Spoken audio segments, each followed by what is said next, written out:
Jeremias capítulo 31 e o versículo 3. Eu quero fazer duas leituras.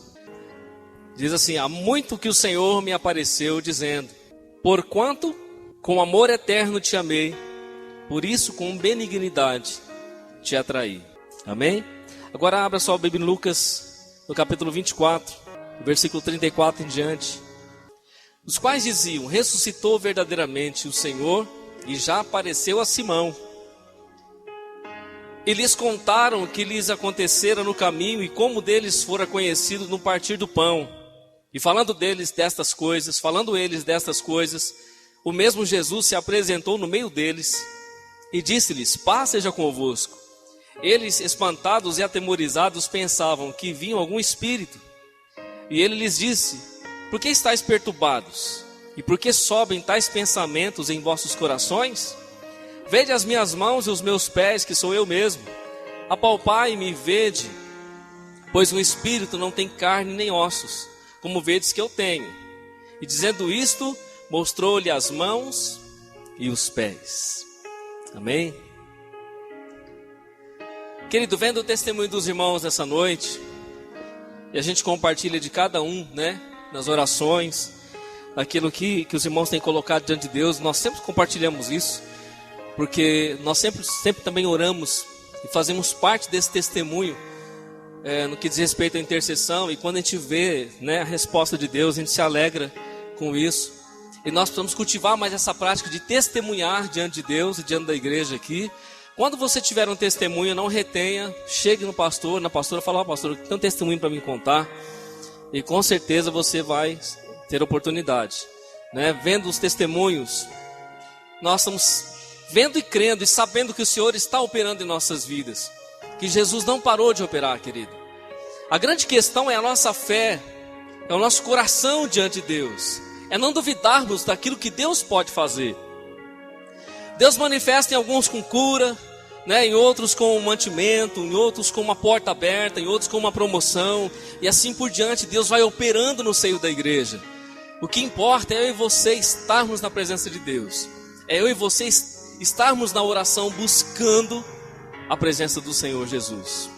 Amém? Agora eu quero compartilhar com vocês nessa noite esses dois textos que nós lemos aqui.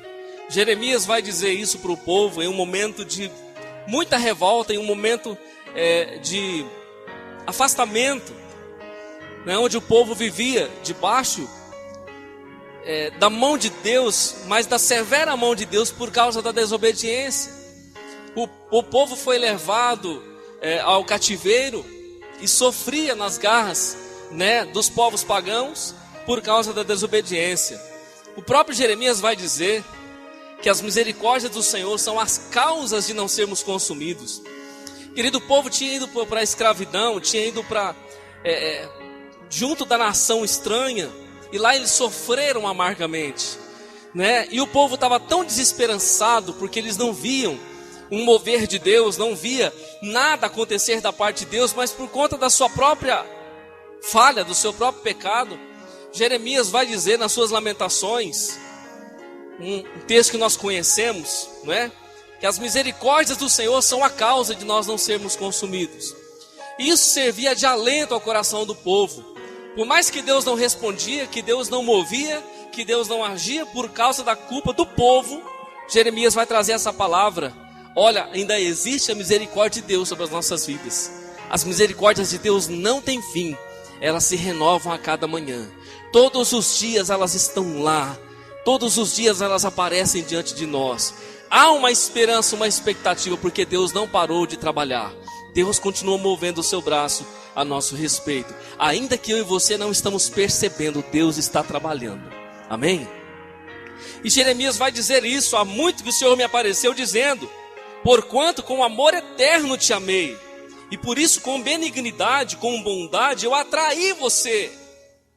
E quero falar um pouquinho sobre esse amor, querido. E eu quero aqui compartilhar com vocês nessa noite as 5 marcas desse amor de Jesus para conosco. As 5 marcas que revelaram o amor de Deus para a minha vida, para a sua vida no particular, no que diz respeito à salvação da nossa alma. Quando Deus dizia para Jeremias lá atrás: há muito que o Senhor me apareceu, Jeremias dizendo, ele disse, com amor eterno eu te amei, por isso com benignidade eu te atraí a mim. A Bíblia diz que nós não o amamos, ele nos amou. A Bíblia não diz que eu e você fomos a Jesus, é Jesus que veio a mim e a você. Há um retrato em Apocalipse que Jesus está batendo na porta do lado de fora da igreja. Esse é o retrato da igreja odierna, desse momento que o Senhor está batendo nos corações para entrar. Querido, eu e você não temos nada para oferecer a Deus, nada para apresentar a Deus. Tanto é que Jesus está batendo na porta e há uma figura, uma pintura que foi feita por um famoso pintor, que agora me fugiu o nome. Ele fez essa pintura de Jesus batendo na porta.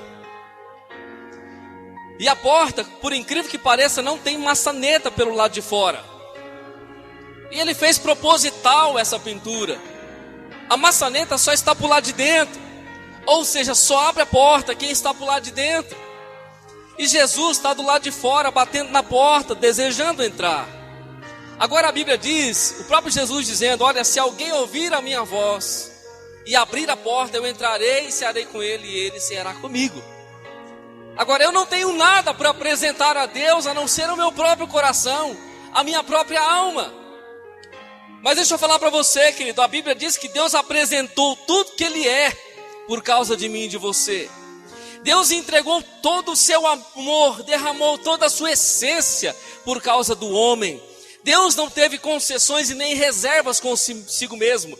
Ele se entregou deliberadamente, com todo o seu amor, com todo o seu coração, com toda a sua vida. Ele se derramou por mim e por você.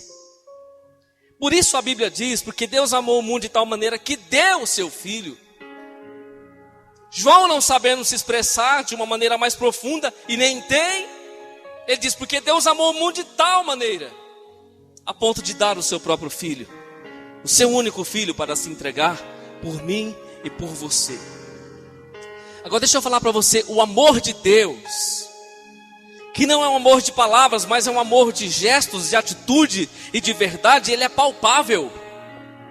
O amor de Deus, ele é palpável. Jesus, quando ressuscita, ainda não tinha sido glorificado, mas tinha saído da sepultura. Pedro tem um encontro com ele. Pedro vê Jesus ressuscitado, ele fica atônito, conversa com os discípulos, todo mundo fica sabendo, e Jesus se apresenta diante de todos os discípulos, ressurreto, ressuscitado, não poderia morrer mais, porém não tinha ascendido aos céus ainda. Nós lemos no relato de Lucas, que Jesus se apresenta diante deles e diz, paz seja convosco. E espantados, atemorizados, pensavam que vinha um espírito. Todo mundo estava achando que era a alma de Jesus que estava ali. Todo mundo estava espantado, aterrorizado, dizendo, será que é Jesus mesmo? Até os discípulos dizendo, será que é o Senhor mesmo que ressuscitou? Será que é um fantasma? Será que é um espírito que está diante de nós? E aí a Bíblia vai dizer que Jesus apresenta as suas mãos e os seus pés e diz, sou eu mesmo, apalpai-me e vede, pois um espírito não tem carne nem ossos, como vedes que eu tenho. E dizendo isto, mostrou-lhe as mãos e os pés. Querido, o amor de Deus é palpável, amém? Jesus mostrou, está aqui o furo do cravo, apalpai e vede que sou eu mesmo. O amor de Deus, ele é palpável, ele não é figurativo, ele não é um amor de emoções, o amor de Deus é de toque. Jesus ressuscitou e disse, sou eu que estou aqui, não é um espírito, é a minha própria presença, pode tocar nas minhas mãos, toque nos meus pés, toque em mim, sou eu mesmo, aleluias. E os discípulos ficaram maravilhados, e Jesus mais uma vez apresenta as suas mãos e os seus pés. O que Jesus estava fazendo? Estava mostrando as infalíveis provas da sua ressurreição. Estava mostrando as infalíveis provas da sua divindade. Que Ele era Deus, que Ele tinha morrido lá por causa do nosso pecado, mas Ele tinha ressuscitado dentre os mortos e não morreria mais. Estava ali provando com as suas marcas a verdadeira identidade do seu amor para conosco. Porque na realidade Ele precisou morrer. Mas Ele sabia que para nos amar Ele morreria. E essa foi a maior declaração do seu amor, morrer por nós, ir até o fim por nós. por causa das nossas culpas. Agora a prova real desse amor são 5 marcas que estão no corpo de Jesus. E Jesus continua com as suas 5 marcas por causa de mim e de você. As marcas que estão nas suas mãos, as marcas que estão nos seus pés, do seu lado, a sua coroa que ele recebeu na sua fronte, as marcas que revelam o seu eterno amor para conosco. Porque há muito, Jeremias dizendo, há muito eu te apareci, e com amor eterno eu te amei, e com a minha bondade eu atraí você diante de mim. E eu e você estamos aqui, querido, temos compreendido o Evangelho, temos estado diante da palavra de Deus, porque o amor eterno nos alcançou, porque a bondade do Senhor nos atraiu, e tem nos atraído a cada dia diante dEle. Aleluias! Jesus disse, gente, está aqui a minha mão, pode pegar, está aqui o meu pé, está vendo o furo? Está vendo que sou eu mesmo? Está vendo que isso não é um espírito? E a Bíblia diz que eles ainda comeram pão e comeram um favinho de mel. Jesus comeu pão e comeu peixe, e comeu um favinho de mel com os discípulos, provando a sua realidade, a sua vida, a sua existência. Mas a Bíblia também diz que Tomé não estava junto com eles no dia que Jesus apareceu no cenáculo. O relato de João, no capítulo 20, do 24 ao 29, vai dizer que Tomé não estava com os discípulos quando Jesus apareceu no meio deles. Mas a Bíblia diz que uma semana depois, Jesus aparece novamente no mesmo cenário, e Tomé estava lá. Mas no dia que Tomé não estava, a Bíblia diz que Jesus apareceu entre eles, disse, paz seja convosco, apresentou-se a eles, e depois eles contaram para Tomé, Tomé, o Senhor nos visitou, esteve conosco. Tomé disse, não, se eu não pegar aqui, se eu não ver o furo dos cravos, se eu não ver o seu lado vazado, se eu não ver, eu não acredito. 8 dias depois, Jesus apareceu, e aí estava todo mundo reunido. Sabe onde que Jesus foi? Direto no Tomé, irmão. Ele não falou com ninguém, ele só saudou todo mundo e disse, Tomé, vem aqui, deixa eu mostrar a prova do meu amor particular com você. Pega aqui, vê se não sou eu. Pega aqui, vê se não sou eu mesmo. Aí Tomé cai de joelhos aos pés do Senhor e diz, meu Senhor e meu Deus. Jesus disse, Tomé, bem-aventurado os que não viram e creram. Bem-aventurados os que não viram e creram. Sabe quem é esse, querido? Eu e você que estamos aqui. Alguém viu as mãos furadas de Jesus por esses dias? Alguém estava lá no sepulcro quando Jesus ressuscitou e você viu o furo nas mãos dele? Não, nós não vimos, mas nós cremos, e por isso eu e você somos bem-aventurados, porque nós cremos no Senhor. Aleluias! Esse amor, querido, indescritível, esse amor que não tem como eu e você descrevermos, mas que é tão palpável, que é tão real, que é tão evidente em nossas vidas, que deixou marcas na nossa vida, assim como deixou marcas em Jesus. Em primeiro lugar, Jesus mostrou as suas feridas, para que eu e você soubéssemos que Ele era o mesmo que tinha subido na cruz. Quando Jesus apresenta as suas mãos e os seus pés aos discípulos, Ele estava dizendo, não se confunda, eu sou o mesmo que subi na cruz, o mesmo que foi ao sepulcro, e que ao 3º dia ressuscitou. Olha o que João vai dizer, em 1 João 1:1, o que era desde o princípio, o que ouvimos, o que vimos com os nossos olhos, e o que temos contemplado, e as nossas mãos tocaram a palavra da vida. O apóstolo João, que foi à cruz com Jesus, ele disse, o que nós vimos, que nós ouvimos, o que as nossas mãos tocaram, apalparam a palavra da vida. João tocou no amor, os discípulos tocaram no amor, e Jesus estava dando as provas da sua realidade. Em segundo lugar, Jesus mostrou-lhes as feridas, para que soubéssemos que Ele é o sofredor, substituto pelos nossos pecados. Quando Jesus estava mostrando as suas feridas, Ele estava dizendo, eu estou sendo ferido por causa de você. Eu estou sendo ferido no seu lugar. Eu estou levando o seu castigo, a sua culpa. Eu estou pagando os seus pecados. Eu estou provando o meu amor para com você.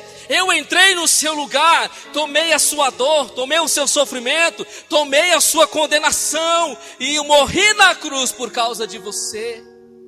Aleluias! Quando João Batista está no Jordão batizando, ele vê Jesus ao longe, Jesus está vindo ao seu encontro, ele diz: eis o Cordeiro de Deus que tira o pecado do mundo. Aleluias! João estava dizendo: o Senhor virá e ele removerá o pecado do homem. Ele virá e removerá as culpas dos homens. Em terceiro lugar, querido, Jesus mostrou-lhe as feridas, para que soubéssemos que Ele é o Salvador das nossas almas. Jesus mostrou as suas feridas para declarar: eu paguei o preço, a dívida, eu posso salvá-lo, eu posso mudar a sua existência. E há um texto em Hebreus 9, 11, 12 que diz: mas vindo Cristo, sumo sacerdote dos bens futuros, por o maior e mais perfeito tabernáculo, não foi feito por mãos, isto é, não desta criação, nem por sangue de bodes e bezerros, mas pelo seu próprio sangue, entrou uma vez no santuário, havendo efetuado uma eterna redenção.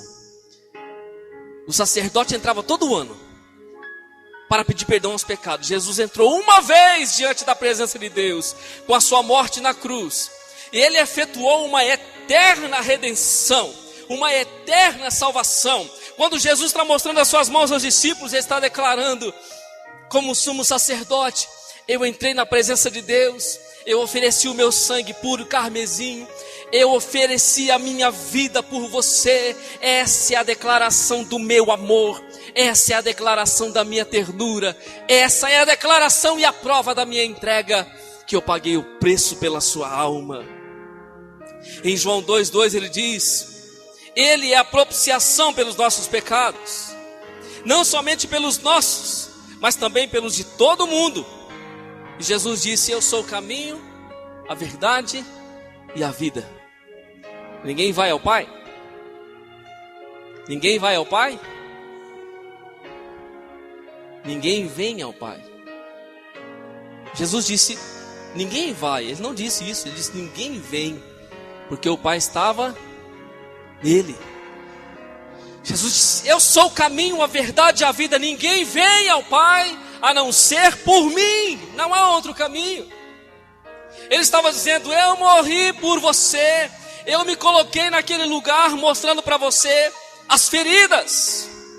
Eu fui crucificado na cruz, mostrando para você as feridas. Por que Jesus está mostrando as feridas, irmão? Qual é o motivo disso? Lucas 24. Jesus não está mostrando as feridas se condoendo das feridas. Ele está mostrando as feridas porque esse é o retrato do amor. Esse é o retrato da vitória.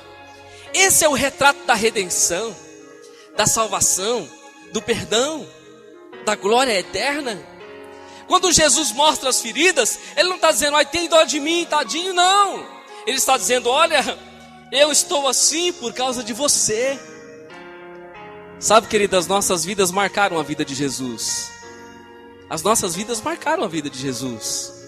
De que maneira? De maneira cruel. De maneira cruel. Por causa dos pecados dantes cometidos sobre a paciência de Deus. Agora deixa eu falar para você, querido, essas marcas não vão ficar assim. Essas marcas não podem ficar assim. Essas marcas não podem ser vistas de qualquer maneira, e não podem ser acatadas de qualquer maneira.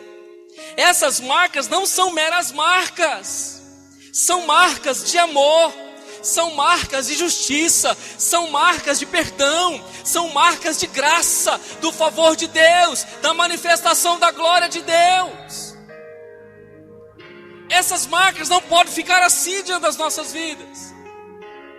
Não podemos só olhar lá e falando: servimos o homem das mãos furadas. Nós servimos o homem dos pés furados, o homem da coroa de espinhos. Essas marcas, querido, elas não podem ficar de qualquer jeito em nossas vidas.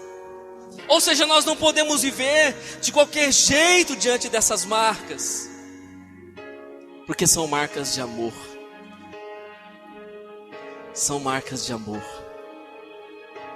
Isaías 53, o versículo 5 diz assim: mas ele foi ferido por causa das nossas transgressões, E moído por causa das nossas iniquidades, dos nossos pecados, o castigo que nos traz a paz estava sobre ele.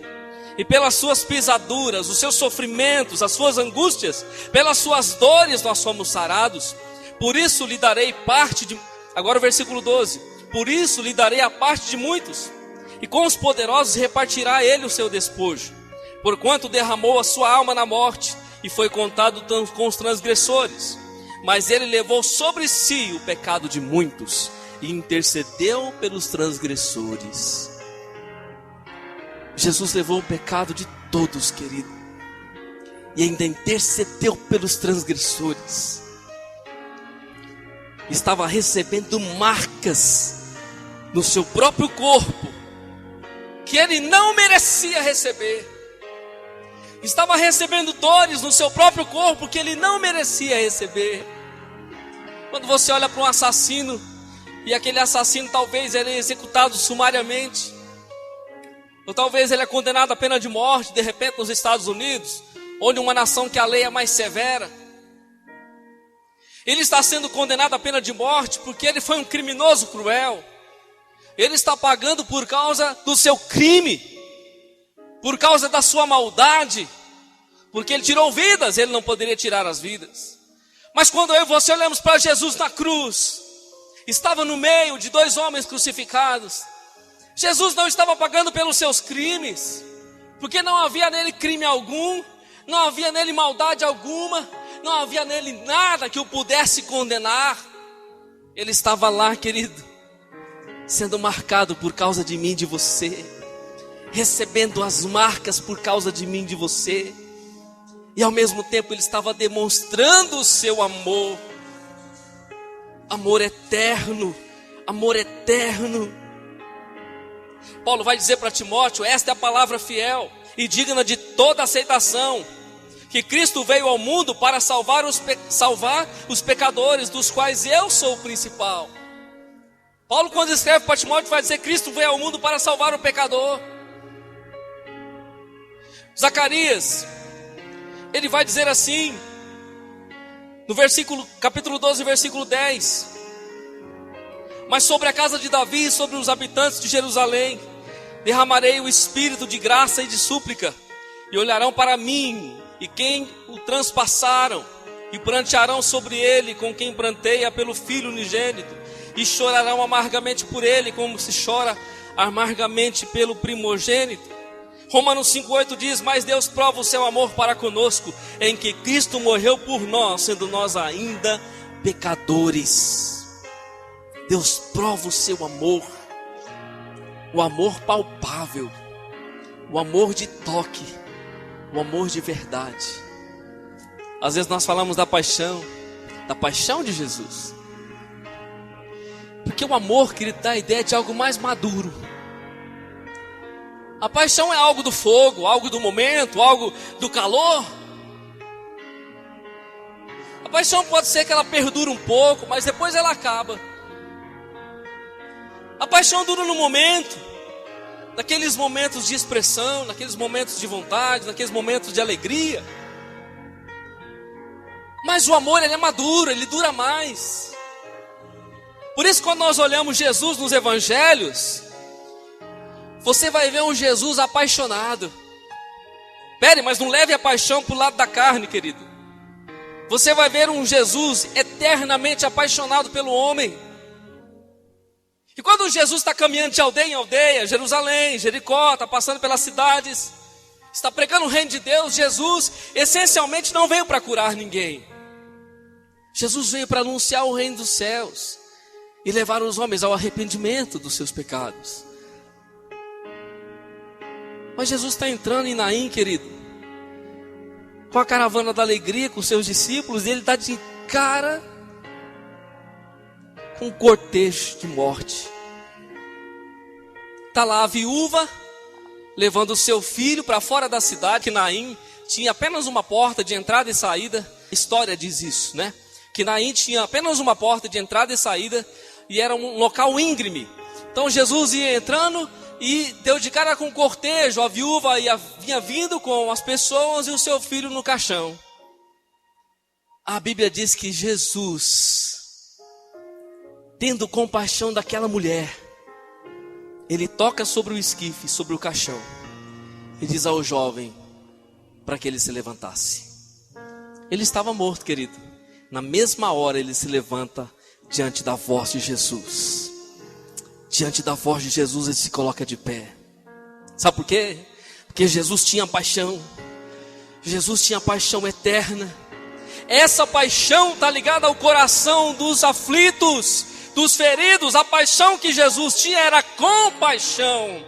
Ele se compadecia, ele sentia a dor, ele sentia o que aquela alma estava sentindo. Ele se compadecia a tal ponto dele não resistir e manifestar a sua glória com aquela alma. Aleluias. Essa era a paixão incontrolável no coração de Jesus.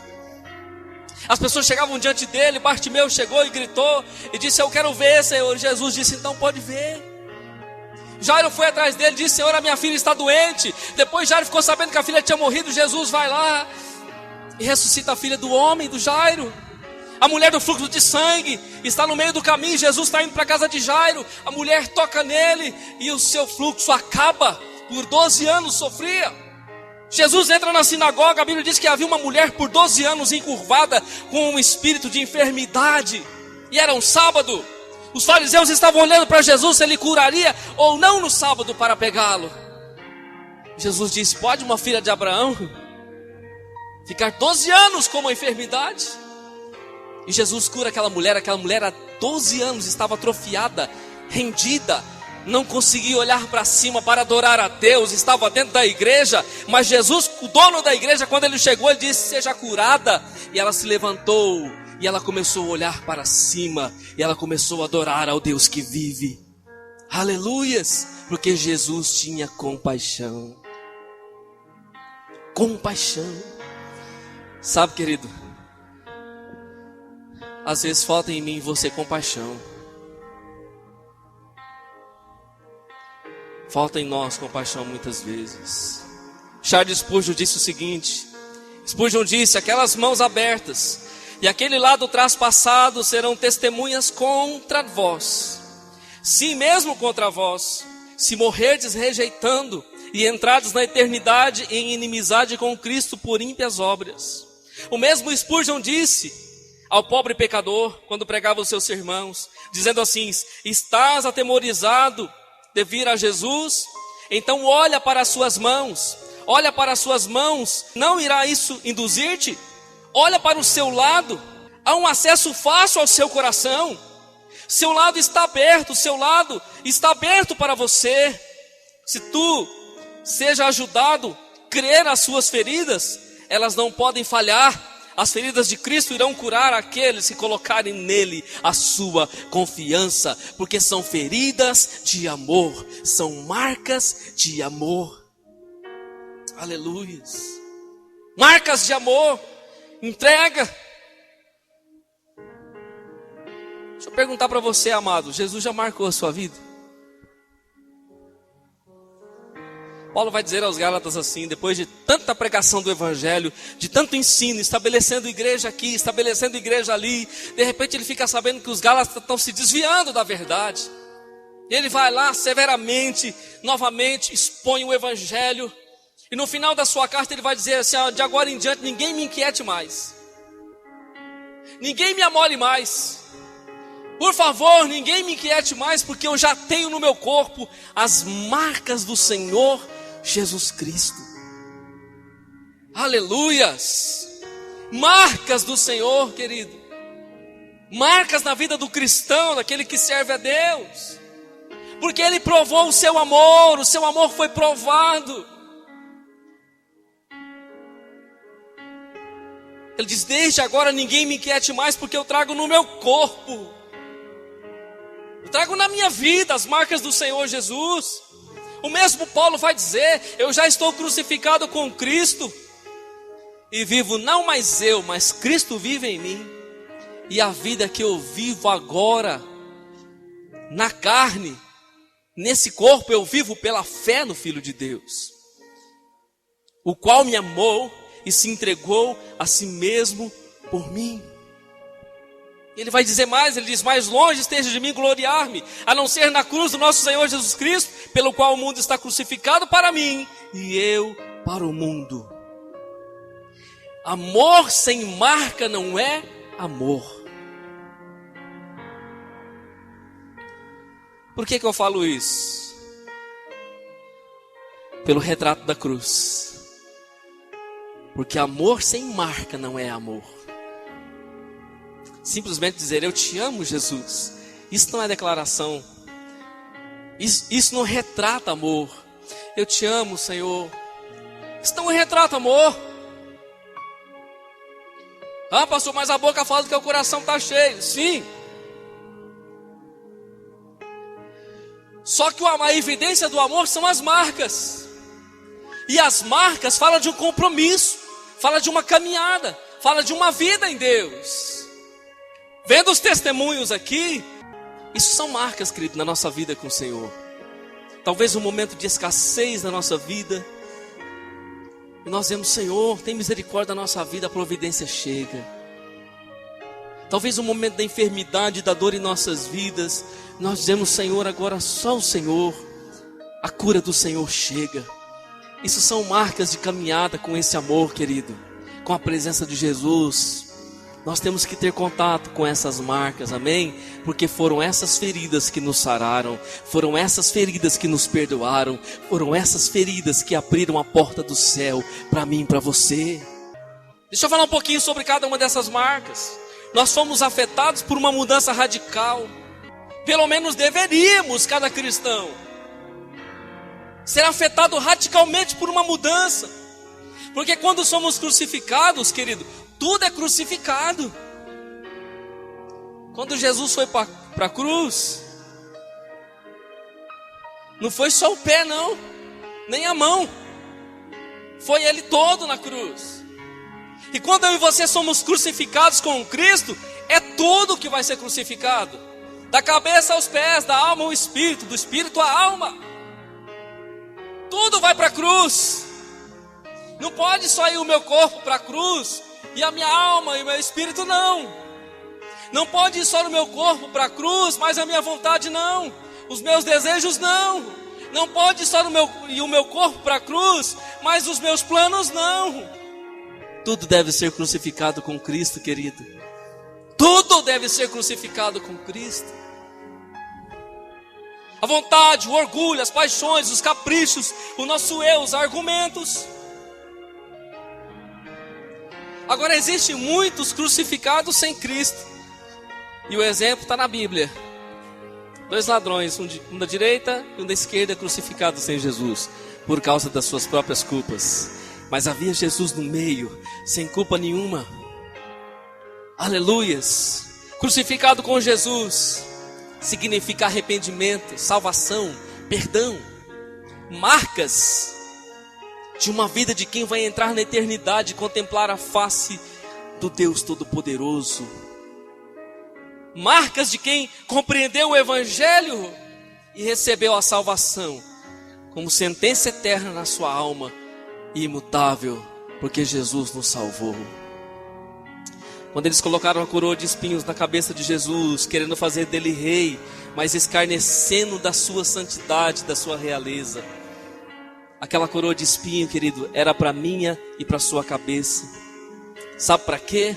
Para ferir a nossa consciência errada, para ferir os nossos pensamentos egoístas, para ferir as nossas atitudes equivocadas, para ferir o nosso ego, para ferir o nosso eu, para arrancar as mazelas da nossa consciência que não agradam a Deus. A coroa de espinho representa isso em mim e em você, na nossa cabeça. Quando o soldado feriu o lado de Jesus com aquela lança, rumo ao seu coração, aquela lança está retratando o seu coração. Isso fala de sentimentos, de paixões e emoções da nossa alma, que devem igualmente serem tocados, igualmente devem ser feridos, para que possamos compreender a vontade de Deus. Quando uma mão é crucificada de um lado e outra mão é crucificada de outro, Ele está falando de atitudes, de decisões, daquilo que eu faço, daquilo que eu decido, da maneira como eu transito, como eu vou agir. Porque são as minhas mãos que tomam as decisões, são as minhas mãos que apalpam, que fazem aquilo que tem que ser feito, ou aquilo que não deve ser feito. Quando os seus pés são crucificados, os cravos penetram os pés, está falando da caminhada, está falando das localidades, está falando da obediência, da onde eu vivo, para onde eu caminho, com quem eu estou, quais são os meus passos. Ah, querido, as marcas de Jesus falam muito ao meu e ao seu respeito. As marcas do amor falam muito ao nosso respeito. Estavam os três na cruz, e a multidão estava lá embaixo sedenta, dizendo: salva-te a ti mesmo, desta cruz, se você é o Filho de Deus. Salva-te a ti mesmo, desce da cruz. Salvou os outros, e a si mesmo não pode salvar-se. Se és o rei de Israel, desça agora da cruz e nós vamos crer. Salva-te a ti mesmo, tu que destróis o templo em 3 dias e o reedificas. Salva-te a ti mesmo, se tu és o Filho de Deus, desce da cruz. No deserto, 40 dias, Satanás estava dizendo para ele: lança daqui abaixo, faz as pedras virarem pão. Agora na cruz o diabo está dizendo, através daqueles homens e mulheres escarnecedores: desce da cruz se tu és o Filho de Deus, salva-te a ti mesmo. Irmão, todos os dias o mundo vai dizer para mim e para você, querido: você não pode ter marca. Para que crucificação? Para que ficar na cruz? Desce da cruz. Deixa quieto negócio de igreja, de evangelho, de Bíblia. Para com isso. Abandona isso, desce. Deixa quieto dessas coisas de religiosidade. Sabe, querido, até na cruz Jesus foi tentado. Mas sabe por que Jesus não desceu? Porque Jesus tinha compromisso com as marcas, irmão. Ele tinha compromisso com as marcas. Ele tinha compromisso com os furos nas mãos, nos pés, com a coroa na cabeça, com a lança do lado. Ele tinha compromisso com as marcas. Por isso ele não desceu. Eu e você somos convidados todos os dias a descer e dizer: não, tampa isso aí, rapaz. Você vai ficar furado, você vai ficar aí nessa situação. Desce da cruz, desce. Dá uma pecadinha, dá uma afastadinha. Faz do seu jeito. Querido, assim como Jesus tinha compromisso com as marcas, eu e você devemos ter compromisso com as marcas do Senhor Jesus em nossas vidas. Amém? Talvez alguém vai dizer assim: ah, pastor, mas os cravos na mão dói, a coroa de espinho na cabeça furou o meu lado, os meus pés. Mas são marcas de amor, queridos, são marcas eternas. Se você perguntar assim: Jesus tem essas marcas ainda? Tem ou não tem? Ele poderia não ter, né? Ele poderia ressuscitar. Ele poderia ser fechado as suas marcas, ele é Deus. Mas ele foi glorificado e Jesus se permitiu ficar com as marcas. Ele foi exaltado nas alturas e tomou o seu lugar de onde ele tinha vindo primeiro. Ele se permitiu ficar com as marcas. Porque o dia que eu e você nos encontrarmos com ele, nós vamos ver o furo nas mãos. Nós vamos ver os furos dos pés. Porque essas marcas são as marcas do eterno amor por mim, por você. Aleluias! Sabe, amados, aí vai ficar uma pergunta para mim e para você. Nós vamos ter que lidar com essa pergunta. E que não é só pergunta, mas é atitude. O que nós faremos com essas marcas? Porque uma coisa é certa e verdadeira: quando crucificaram a sua mão, doeu. Quando crucificaram a sua outra mão, doeu. Os seus pés também. Foi uma dor aguda, profunda, e que não parava, até entregar o seu espírito ao Pai. E nós estamos servindo ao Senhor, caminhando na terra, e muitas vezes nós sentimos as dores dessa marca, por causa da renúncia das nossas vidas. por causa do pecado que tenta todos os dias contra nossas vidas, por causa das situações que nos envolvem todos os dias. Mas nós não negociamos, porque nós resolvemos viver um pacto com Jesus e tomamos posse da cruz. Estamos crucificados com Ele. De vez em quando você mexe a mão, você sente o cravo. De vez em quando você está desconfortável na cruz, querido. Mas lembre-se que esse é o lugar da sua salvação. Amém? Se a cruz fosse como a cama que os irmãos ganharam aqui, querido, que muitos têm pregado aí, uma cama Kings, sabe, ortopédica, confortável, você dorme tranquilo, vive um evangelho light, do jeito que você quer, não tem cobrança, não tem chateação, ninguém fica falando nada, me cobrando, falando, pregando a verdade. E tem muitas cruzes assim por aí, querido, mas não é a cruz de Jesus, eu quero dizer para você. Amém? Porque a cruz de Jesus é a cruz do meio, e a cruz do meio é a cruz do amor, a cruz das marcas do amor. Aleluias! Não tem como nós vivermos a fé, vivermos este eterno amor sem as marcas, que Ele foi marcado primeiro. Nós somos marcados por Ele, por causa das suas marcas. Amém? Guarde isso no seu coração, querido. O amor sem marca não é amor. O amor não acaba. Paulo vai dizer, tudo passa, mas o amor é eterno. Se permita estar nesse lugar que Jesus estabeleceu para você. Nesse lugar, querido, onde há cura, restauração, onde há perdão dos pecados, onde há salvação eterna, onde as misericórdias do Senhor estão atuando continuamente sobre a sua vida.